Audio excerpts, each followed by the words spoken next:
Welcome once again to Masterclass in Biology. Today we will be discussing MVQs on microbes in human welfare. So normally there are three questions from this chapter.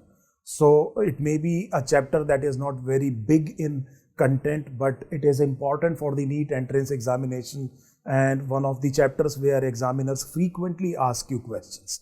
Now, the most valuable questions are most likely to appear in the NEET entrance examination and therefore are based on the text matter of your NCERT textbook. This is what we have told you time and again. So now is the correct time to keep the NCERT handy with you and look at the NCERT text matter as and when I am saying something about the text matter, just make a note and watch and look the text matter of your NCERT so that it becomes a part of your memory.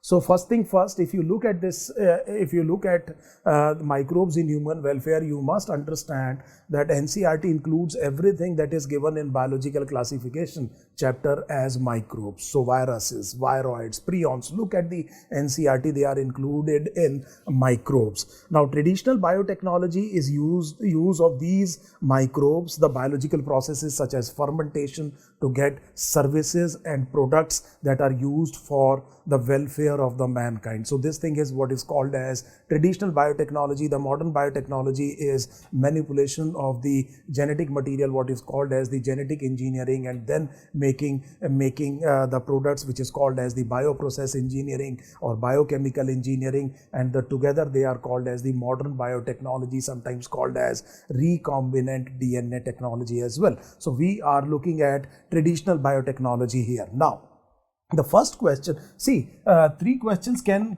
come from this chapter, but they are very straightforward. So question number one would be, in the household products, they are asking you about the lactic acid bacillus.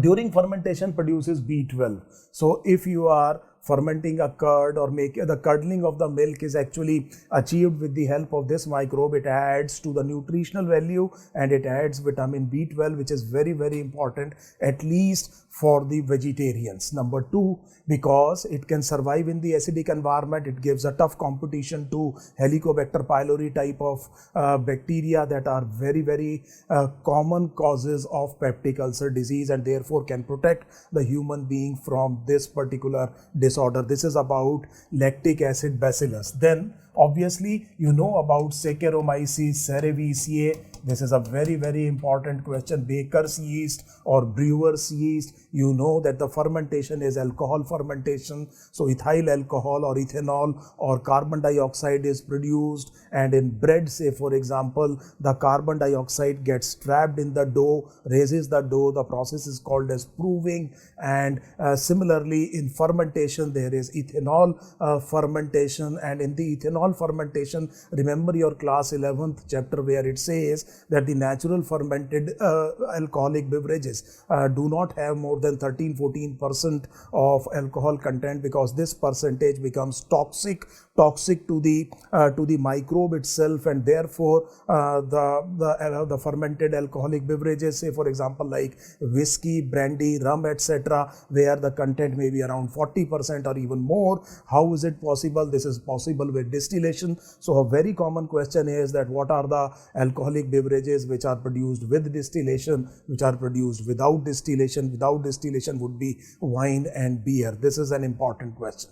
Now they have given you a palm sap can be fermented to produce a traditional alcoholic drink in South India, which is actually called as toddy. And then there is the dough that is produced for, or butter that is actually produced for South Indian delicacies like dosa and idli. They are actually fermented with the help of bacteria. And then finally there is an important question on cheese. So cheese is actually, cheese can be unripened, what is called as cottage cheese. That means it has not been treated with microbes, but the ripening of the cheese is achieved with the help of microbes. Mind the word ripening. So ripening adds a particular texture and a flavor to the cheese, and the microbes are used here, and the microbes can be bacteria, can be fungi very frequently, and can be both. So say for example, the Roquefort cheese is ripened with the help of mold which is called as Penicillium roqueforti, and camembert is ripened with the help of Penicillium camemberti. And there is an important question about Swiss cheese, that what is the reason for large holes in Swiss cheese? The answer is that Propionibacterium shermani actually produces large amount of carbon dioxide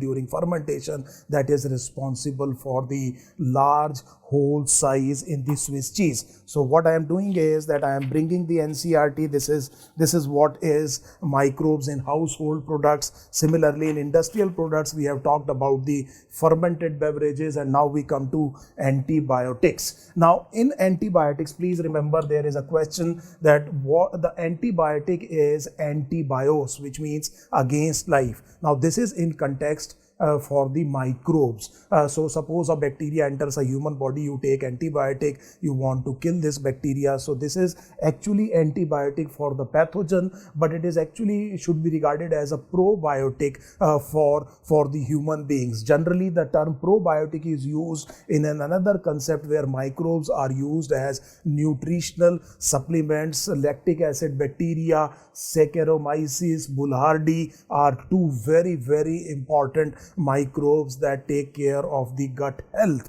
So this is very important. Then they talk about penicillium or penicillin antibiotic, which was discovered serendipitously by Alexander Fleming, and Alexander Fleming was actually raising a bacterial culture, and when he saw that the culture was contaminated with the blue mold, then the bacteria were unable to grow, and he could understand that this mold is producing something that is actually killing the bacteria. That led to the discovery of penicillin. The species used was Penicillium notatum. Now normally it is Penicillium chrysogenum because the yield is higher, but a simple discovery was not enough for commercialization or converting the molecule into a drug that can be used by the patients. And then there comes the role of Flore and Chain. They were able to find a way to make an actual medicine out of it, and how it can be given to the patients. Phenoxyestic acid is a molecule that stabilizes the structure of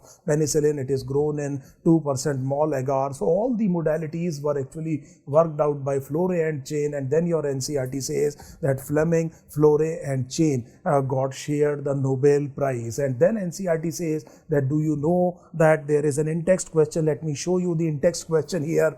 There is a, can you name some other antibiotics and find out their sources? So please remember Streptomyces. So it is a bacterium. So we are talking about Streptomyces, and please remember the name of Streptomyces. It is a source of many antibiotic, and as you can see, one would be streptomycin, the other would be tetracycline, the third would be erythromycin, fourth would be grisofulvin. These are all the source bacterium belongs to the genus Streptomyces. Now, no need of right now going into the various species that are responsible for individual antibiotic productions, and I will strongly advise you to look at the common name of whooping cough. So whooping cough is called as Kali Khansi, diphtheria is called as Galgotu, and leprosy is called as Kusht Rog, and plague actually, let me tell you, is called as Mahamari, or is known as Mahamari as well. So I do not know, they can make a matching question here that okay, tell us that which disease is actually known by what name in common parlance. So I hope this thing is now absolutely clear. Now, chemical enzymes and bioactive molecule, I have asked many times about Aspergillus niger or Aspergillus niger. So this is a fungus, and this is very important question asked many times in entrance examination. This is used for the commercial production of citric acid, and it is also the source of an enzyme which is called as glucoamylase. It is used in the production of high corn fructose syrup, and it is also the source of an enzyme which is called as glucose oxidase, that is used in the glucometers that you see being used to actually check the blood sugar level. So the organic acids, obviously organic production of organic acids with the help of microbes is one. The second would be the clearing of the fruit juices. So clearing of fruit juices, and they are with the help of enzyme. More commonly it would be pectinase. It will dissolve the middle lamella, and obviously you are using certain proteases as well. So these are similarly there is an enzyme that is used in meat tenderization. So meat tenderization is papain. So this is not given in NCERT. So let me tell you that meat is tenderized with the help of papain. The third one is that biological detergents. So biological detergents, and specifically NCERT is talking about lipases and detergents, and NCERT is talking about lipases, and they are used in removal of oil stains, etc. So similarly there are some enzymes that are derived from microbes that are used to actually recover silver from the photographic films. So again proteases, so the silver is impregnated in the photographic film when the film is exposed. Now nobody is using photographic films, but just to give you an idea that you can actually regenerate silver with the help of the proteases as well. So this is where there are some of these uses of the microbes are given, and this is where I have added one or two, and please try to remember them. And then we are looking at Streptococcus pyogenes, and this microbe produces a thrombolytic. So this is producing a thrombolytic. This we have discussed in body fluids and circulation as well. So this is a thrombolytic, and it is used to dissolve intravascular clots. Say for example in the cases of coronary artery disease, because it is of a bacterial origin, it cannot be used again because of antigenicity, and therefore appropriately your NCERT calls it as a clot buster. So this is an important molecule that is derived from the microbes. Now please remember this. There are better substitutes than streptokinase. Now we have urokinase and a recombinant DNA product which is actually called as tissue plasminogen activator. So this is about the clot buster. And then the selective immunosuppressant. So selective immunosuppressant. So this is selective, and this is called as cyclosporin A, and the NCERT says that it is derived from Trichoderma. So this is derived from Trichoderma polysporum. So this is the fungus that is the source of cyclosporin A. Now we are following NCERT, and many people say that the fungus is actually something else, but right now is not the time. We have to follow NCERT. It is selectively immunosuppressant. That means selectively suppresses the T cells, and therefore has a very important role in organ transplant surgeries, where the graft rejection is avoided with the help of these immunosuppressant drugs. So this is something very important. And then there is another molecule that is given which is called as statins. So statins are the products of Chinese red vent yeast. And the name of the yeast is Monascus purpureus, and this Monascus purpureus actually produces some molecules which are called as monocolins, and one of them would be called as statin, and this statin is a competitive inhibitor. It is a competitive inhibitor of cholesterol synthesizing enzyme in the biosynthesis of the cholesterol, and therefore is used as a blood cholesterol lowering agent. As you are aware that hypercholesterolemia is actually a risk factor for coronary artery disease and cerebrovascular accidents. So it becomes a very, very important molecule from which you get a product. So I hope this thing is now absolutely clear. Make sure that you know this absolutely clearly, because this is where a question can easily be formed. Then about the sewage treatment, what exactly is the question?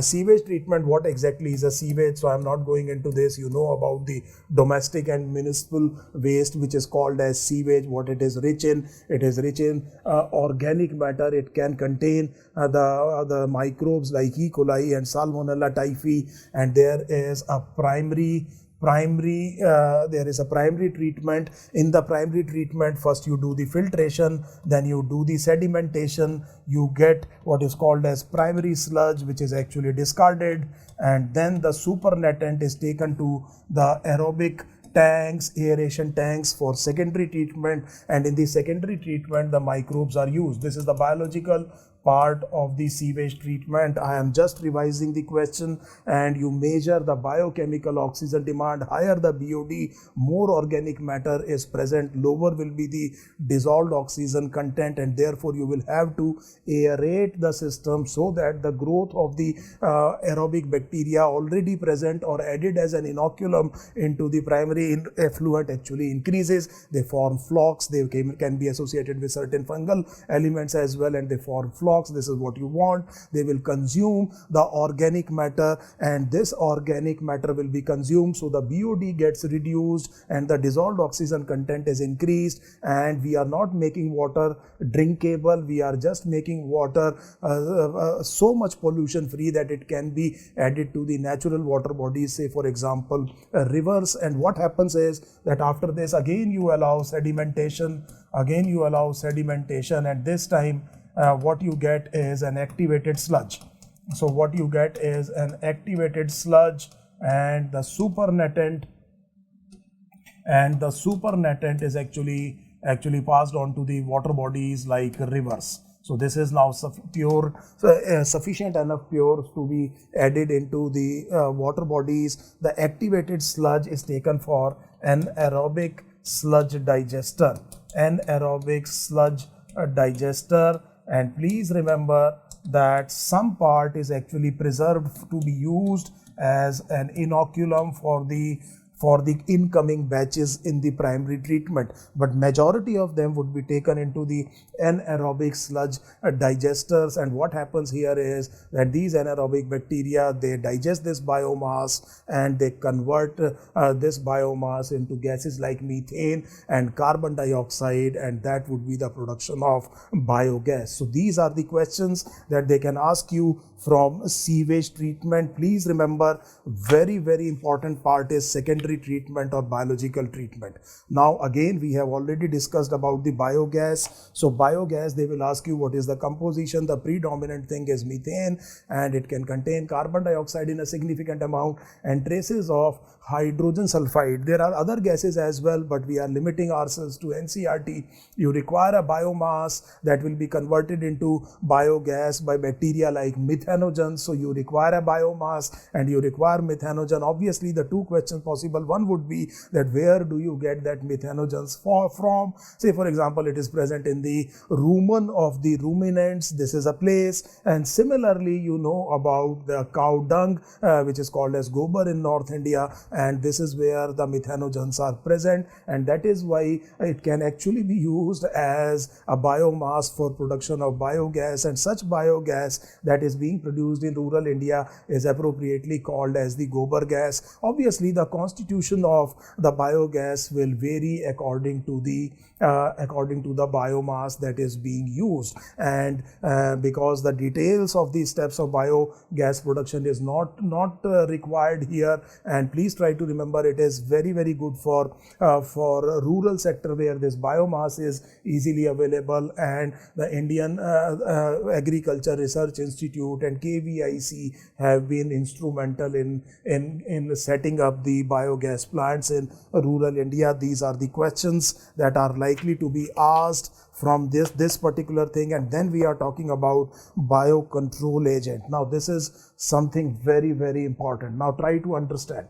if there is a pest, and this pest actually, and you use a chemical pesticide. Now this chemical pesticide may be very effective but is non-specific, and that means it can damage, it can actually cause hazard to the useful insects that may be present in the ecosystem. They may be very important pollinator, they may be rendering other services, and they can be toxic to the human beings as well. So therefore, the need in organic farming is is to actually somehow they do not try to use the chemical fertilizers, and rather than they control the pest population with the help of living organism, and this is what is called as biocontrol. So organic farmers understand that more biodiversity, more stability and more productivity of the ecosystem, and they can understand that it is virtually impossible to eradicate a pest from a particular place, and therefore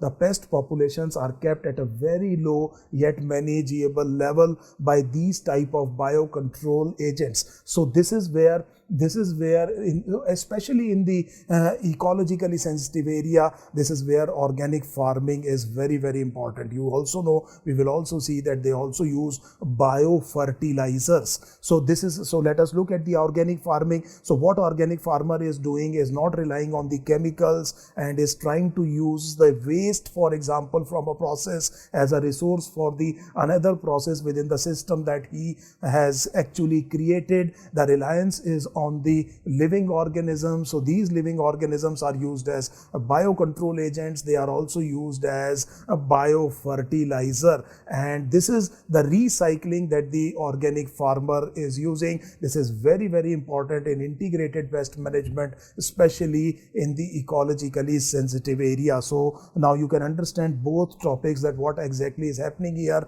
At one end we are using the biocontrol agent, at the other end we are using biofertilizer.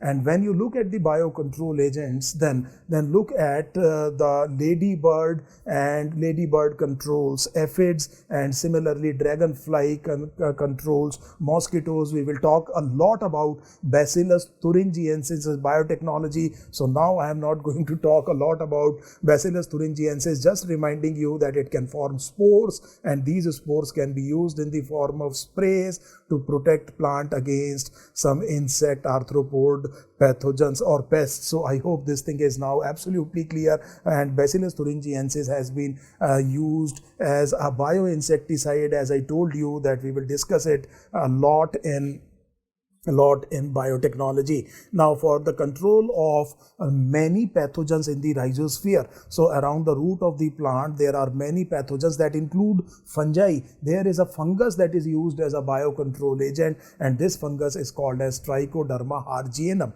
So this can control not only fungus but many other pathogens that are present in the rhizosphere. Rhizosphere will be the area in the soil where the plant roots are actually present, and they are very, very important in preventing the diseases in plants. And then your NCERT talks about the baculoviruses. Now baculoviruses belong to genus Nucleopolyhedrovirus, and they are narrow spectrum and species specific insecticides, and as I told you, very, very critical in the integrated pest management. And after this biocontrol, let us look at the next thing, which is natural corollary, which is as biofertilizer. Again, the NCERT is talking about organic farming. I have told you that please make a list of all the diazotrophs. All the diazotroph must be a fact sheet. There is one question that is virtually guaranteed in the NEET entrance examination, which are free living, which are symbiotic, which are free living as well as symbiotic, and which are aerobic, which are anaerobic. Make a column wise list and try to remember which are nitrifying bacteria, which are denitrifying bacteria. Collect the information from the mineral and nutrition chapter as well. Make a comprehensive list, and out of this, what actually fixes nitrogen, say for example in cycas, or say for example what fixes atmospheric nitrogen in leguminous plant roots, and what is the role of Frankia, how do they protect their nitrogenase examination. And nitrogen cycle is something along with the name of these microbes that you can be assured that there would be at least one question in the NEET entrance examination you are going to face. So now is the time. If you have not done so, now please make a comprehensive list list and try to remember the names and the importance of the cyanobacteria, especially Azolla anabina relationship, and the importance for the paddy cultivation of this symbiotic relationship. Similarly, about the glomus, the mycorrhiza, and the role of mycorrhiza in making water available to the plant, increasing the surface area, fighting the pathogens, environmental conditions when they get perturbed, and therefore the plants are made resistant to them, say for example a drought, etc., and the availability of minerals like phosphorus. And this is the important role of mycorrhiza. So I hope you have understood the text matter given in NCERT. Rest assured there can be 2 or 3 questions from this chapter in your NEET entrance examination. Thank you so much.